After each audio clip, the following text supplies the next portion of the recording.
Radio Pays. Ce 17 novembre, c'est la journée mondiale de la prématurité, autrement dit, une naissance qui a lieu avant le terme de la grossesse de 9 mois et demi normalement. 60 000 enfants naissent prématurément en France chaque année, soit 165 par jour.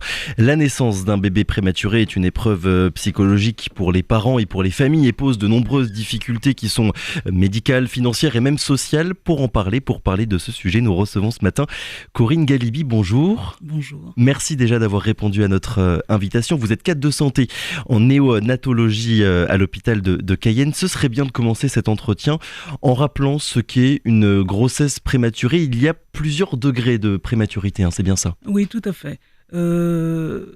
La grossesse prématurée, la naissance du prématuré, c'est un bébé qui va naître avant 37 semaines. C'est-à-dire que, en gros, il faut compter 8 mois et demi de grossesse. D'accord. Après, il y a des très grands prématurés avant 27 semaines, il y a des grands prématurés. Et ce classement n'est pas anodin. Ce classement est là pour évoquer les conséquences sur le développement futur de cet enfant. En sachant que les grands prématurés avant 27 semaines, par exemple, on dira le début du 7e mois de grossesse, ces enfants auront des atteintes neurologiques où 50% d'entre eux, on sait que 50% d'entre eux ne pourront pas marcher. Voilà. La prématurité... Pour les grands prématurés, c'est bien ça. Pour les grands prématurés, tout à fait. Après, les chiffres vont évoluer. Pour les 34 semaines, ce sera 80% d'entre eux qui vont pouvoir se déplacer, marcher. Donc 20% quand même qui auront cette atteinte. Les causes d'une naissance prématurée, c'est quoi? Elles sont multiples, bien sûr. Il y a les causes sociales, les causes physiologiques aussi. Alors qu'est-ce qu'on entend par cause sociale, par exemple? La cause sociale, par exemple, c'est une grossesse qui n'est pas suivie pour différentes raisons. La maman ne peut pas financièrement, la maman ne peut pas parce qu'elle est dans un cadre qui ne lui permet pas de suivre sa grossesse. Ce sont les grossesses qui sont détectées beaucoup trop tard. Donc, après, il y a aussi des grossesses liées à l'hypertension artérielle. Donc là, pour le coup, à des problèmes qui sont plus physiologiques. D'accord. Le diabète, bien évidemment, qui touche nos populations. Et donc, à ce moment-là, souvent, on parle de sauvetage maternel, carrément. On a des césariennes, on accouche le bébé plus tôt pour pouvoir sauver la mère. Donc, à la fois un danger pour l'enfant et pour la mère qui est enceinte. Les séquelles, vous avez commencé à en parler. Quelles sont les séquelles à long terme dans la vie d'un bébé qui est né prématurément? Comme j'en parlais, les séquelles neurologiques, effectivement, donc, qui atteignent la marche, l'audition, l'ouïe. Il y a aussi des séquelles digestives. Certains d'entre eux ont des stomies, ont des poches de stomie, car on est obligé de couper une partie de leur intestin dans la mesure où, dans la prématurité, il y a un très très grand risque de nécrose d'une partie de cet intestin. Donc vraiment beaucoup d'organes en fait qui sont touchés quand un bébé naît avant terme. Quasiment tous touchés dans la mesure où la peau ne peut être mature. La peau, ça peut être des plaies qui se développent simplement en touchant ce bébé. On en est là. Des problèmes respiratoires, bien évidemment. Les poumons ne sont pas matures. Donc ce sont des enfants qu'on aide à respirer en un premier temps, mais des fois... ce sera à long terme. Ce sont des enfants, le moindre rhume, la moindre difficulté, jusqu'à 2, 3, 7 ans, ils devront être suivis. Il y aura de vraies difficultés respiratoires. Et passé cet âge, justement, quand on a dépassé les 7 ans à peu près que vous venez de nous indiquer, est-ce que cet enfant peut grandir normalement ou... mais nous avons des petits qui grandissent très très bien. Heureusement, parce que ce serait épuisant et démoralisant pour les équipes. C'est un vrai plaisir de revoir les petits qu'on a connus, qui ont eu une lourde histoire. Parce qu'il faut comprendre que c'est 3-4 mois qu'ils vont passer avec nous. Enfin, nous, quand je dis nous, c'est les 3 secteurs. Donc, la réanimation, les soins intensifs, puis la néonatologie en fonction de leur âge d'arrivée et de leur pathologie qu'ils ont développée avec nous. J'ai donné quelques chiffres de la prématurité en introduction pour toute la France. En Guyane, le taux de prématurité, est-ce qu'il est élevé? Quasiment le double de l'Hexagone. Le double de la France, Quasiment. de l'Hexagone. De Ça correspond à 13%. 13%. Voilà. On table sur 7,4 en Hexagone. Chez nous, c'est 13%. Et comment est-ce qu'on explique que ce taux soit si élevé en Guyane? C'est peut-être dû au contexte justement le fait que la Guyane soit étendue, Oui. qu'il y ait un tel melting pot de population, qu'il y ait aussi peu de système médical en place, puisqu'il y a des zones qui sont plus ou moins désertiques d'un Ouais. point de vue médical.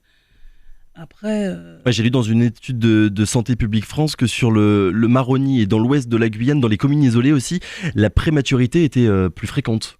tout à fait. Ouais. Et avec des tentatives d'explication qui seraient liées à la fréquence de l'obésité aussi, du diabète, de l'hypertension artérielle, c'est des facteurs à risque? Ce sont de grands facteurs à risque, comme on l'a dit. C'est évident, c'est-à-dire que vous êtes diabétique, le taux de sucre n'est pas contrôlé, et ça a des impacts directs sur le fœtus, sur le développement du fœtus.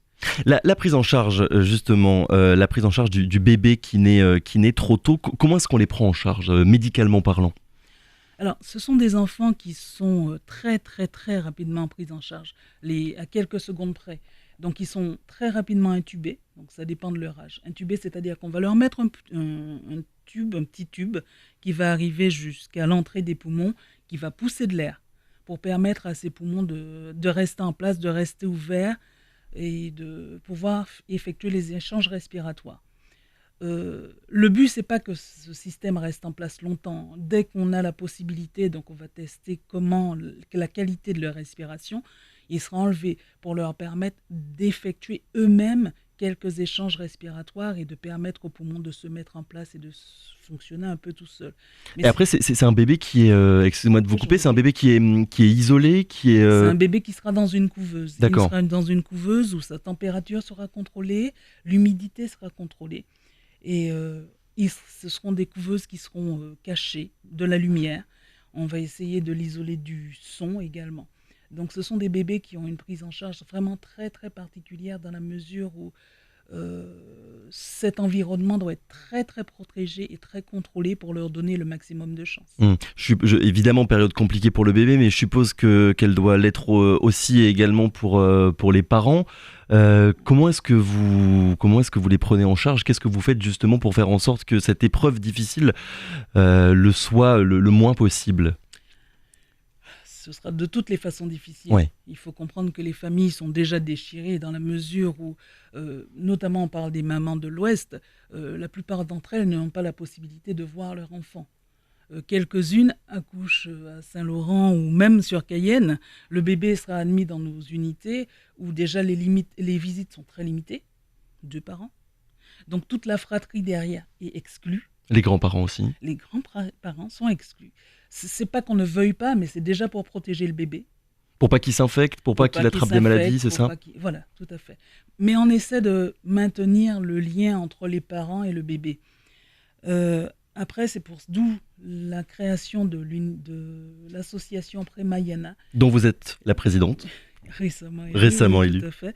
Qui va essayer de maintenir quand même ce lien. Alors, comment est-ce qu'on maintient le lien entre un enfant né prématuré et qui évolue de manière isolée par rapport à ses parents? En traçant son histoire, par exemple avec les livrets de vie. Nous avons mis en place des livrets de vie qui vont permettre d'avoir une trace pour les parents et les bébés. Il va pouvoir comprendre son histoire, ces mois un peu obscurs où il a été séparé de sa famille. Ça va permettre de montrer aux frères et sœurs qui sont restés aussi à la maison, regardez, il existe vraiment. Ce n'est pas une utopie. Maman n'était pas là. Papa était très occupé. Mais voilà, c'est votre petite sœur, votre petit frère qui avait besoin de soins. On a dû accompagner. Pour que nos auditeurs, et moi-même d'ailleurs, comprennent bien, un livret de vie, le livret de vie correspond à quoi en fait concrètement? Alors, c'est un petit cahier, comme un album de vie en fait, qui raconte pas après pas, étape après étape, toute l'histoire de ce bébé. Auquel participent les parents et aussi le personnel soignant, je suppose. Et oui, c'est lui qui est acteur de ce livret, essentiellement. Oui. Mais les parents peuvent aussi y contribuer. Si les parents veulent laisser une trace, leur ressenti, ils peuvent le faire. Les équipes les invitent à le faire. Pour ne pas que ce soit une période obscure dans laquelle on ne sait pas véritablement ce qui s'est passé, on ne se souvient plus de ce qui s'est passé aussi. Qu'ils se l'approprient, bien sûr. Qu'ils puissent comprendre. Je suppose aussi qu'il y a une prise en charge psychologique des parents dans ces moments-là. Dès qu'on en ressent le besoin, dès que les parents l'expriment, il y a effectivement une prise en charge qui est fondamentale. Déjà, les équipes les accompagnent régulièrement en leur expliquant ce qui se passe, en essayant de leur faire ne plus avoir peur de cet enfant. Certains refusent de le toucher, ce qui est normal. Vous imaginez un bébé déjà de 3 kilos, certains ont peur de le toucher. Alors là, vous avez un bébé qui fait 500 grammes. Sa jambe est de la taille de mon pouce, même pas de mon petit doigt. Donc là, c'est vraiment de la terreur. C'est le deuil du fantasme de l'enfant qui va arriver, qui est beau, magnifique, qui va crier. Non, celui-là ne crie pas. Il est dans son lit, il va à peine gigoter. Souvent, il est sédaté pour que la machine puisse le faire respirer. Et donc, il ne bouge quasiment pas, il ouvre à peine les yeux, et il est vraiment minuscule. C'est la chose qui choque le plus quand les gens arrivent. En plus, ils arrivent dans un environnement où ça bip, il y a des lumières partout, parce qu'il y a des scopes, il y a des respirateurs, et ça bip, mais vraiment, on se croirait descendu dans un vaisseau spatial. C'est vraiment ça. Déjà, la couveuse est très grosse, très impressionnante, mais alors l'environnement, en plus, il faut savoir que vous avez affaire à des gens, en plus de leur tenue, qui ont des surblouses, des fois des masques, des charlottes, et qui sont équipés. Donc, vous voyez à peine leurs yeux.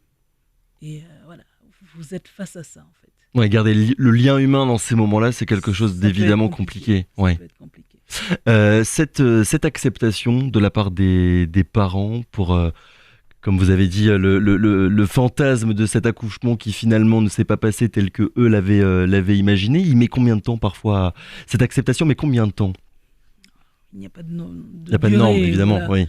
Ça dépend des parents, ça dépend de l'accompagnement, ça dépend de leur capacité à accepter la situation. Et puis ça dépend aussi de l'histoire du bébé. Il y a des bébés, vous comprenez, qui font... on parle de prématurité. Il y a des enfants, c'est la prématurité cardiaque. Donc, ils vont vous faire des arrêts 3-4 fois dans la journée. Vous imaginez, il y a des mères, moi je me souviens d'une mère, elle en était au point où elle disait « je ne veux plus le toucher ». Chaque fois qu'elle prenait le bébé, il faisait un malaise, c'est-à-dire qu'il mourait dans ses bras. Vous imaginez, c'est monstrueux. C'était pas de sa faute, c'était juste la maladie du bébé. Mais son interprétation, c'est qu'elle le tuait en le touchant. D'après ce que j'ai compris aussi, ce qui est compliqué avec un enfant né prématurément, c'est qu'un jour tout peut bien se passer, tout a l'air de fonctionner correctement, et le lendemain, des complications peuvent arriver. Des complications peuvent arriver, c'est-à-dire que le parent, il peut partir du service, tout va bien, il a passé une très belle journée, et il a un appel à 2h du matin, « Madame, nous sommes obligés de faire une transfusion d'urgence, il ne va pas bien, si vous pouvez venir ». Voilà, c'est de ça dont il s'agit. Ces parents ne dorment pas, quasiment. Ils ont le téléphone à côté parce qu'ils attendent plus ou moins l'appel. Et il y a des parents qui appellent en systématique à 1h du matin, à 3h du matin. Voilà, à chaque tour, ils vont appeler le service. Donc c'est de ça qu'il s'agit. Quel taux de survie pour les enfants, pour les grands et les très grands prématurés? J'ai pas les chiffres, j'avoue. Non, parce que c'est vrai que c'est aussi une question qu'il faut poser, savoir vraiment dans quelle mesure en fait malheureusement des bébés meurent parce que ils n'avaient pas les épaules suffisamment larges entre guillemets pour survivre. C'est vrai que nous avons un taux de décès d'environ 10 à 15%. 10 à 15%, d'accord. Ouais, ce qui est quand même... Heureusement, heureusement. Ceci dit, c'est toujours une tragédie. Une tragédie pour l'équipe qui s'est investie, une tragédie pour les parents. Oui. L'objectif aussi de cette journée, on terminera par là, la journée de la prématurité, c'est quoi cet objectif? D'informer les parents, les futurs parents et essayer de réduire le nombre d'enfants qui naissent prématurément chaque année en Guyane? Ça, ce serait l'idéal, Ouais. bien sûr. C'est vrai que dans cette journée, c'est sensibiliser le public. C'est pour ça que nous sommes au pôle femmes-enfants pour toutes les personnes qui passent, pour qu'elles soient alertées, pour faire savoir que ce n'est pas anodin. Ce n'est vraiment pas anodin. Parce qu'effectivement, nous avons des succès. Nous avons beaucoup de petits que nous revoyons 2, 3 ans après, qui courent, jouent, sautent, qui sont vivants, qui sont de beaux enfants.